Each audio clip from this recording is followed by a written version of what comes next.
Here's another question. I think that I get what this questioner is saying. He says, on the A theory of time, events go out of existence, and therefore we never really have an actually infinite number of events in the past, do we? Well, this is a question that's often posed, and I have responded to this in the Question of the Week archive, so the reader might look there for more information on this. But basically, the point to be made is that in order to number things in the past, you don't have to have them all coexisting. For example, it's true that there have been something like, 42 or 43 American presidents, and they don't all have to coexist in order for us to know the truth that there have been this many U.S. presidents, or there have been a certain number of beetles that have crawled over the face of the earth in the history of life on this planet. That number could be counted. And similarly, if the universe never began to exist, if the series of events goes back forever, then the number of events in the past history of the universe can only be actually infinite. So these things don't have to coexist in order for us to count them. It would still represent a succession, though, on the A theory of time, in that a moment comes into and then goes out of existence. That's an event.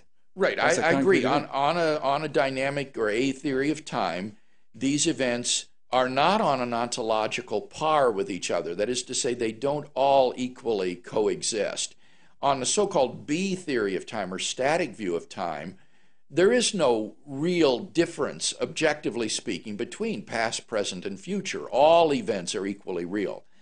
And on a B theory of time, it's very evident that if the universe is beginningless, then the number of past events is actually infinite. But if you add dynamic temporal becoming to the picture and an A theory of time, the number of past events is still the same. After all, they're the same events.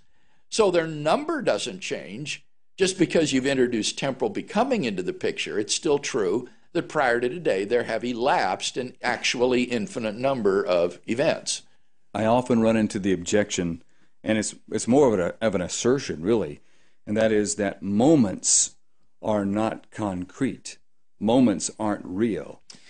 Yes, I understand that, and that's why when I formulated the argument that I did so in terms of events rather than moments. I could have used temporal moments, but I chose to use events rather than moments because events are concrete changes that actually occur. Wow, so that's a better word, better term, more clarifying term. I think so. It avoids this possible objection. I always talk in terms of a temporal regress of events. A lot of these objections I had already in mind when I formulated the argument, so that a lot of them have actually already been met in the way they are, or anticipated. They've already been anticipated in the way that the argument has been formulated so as to make them inapplicable.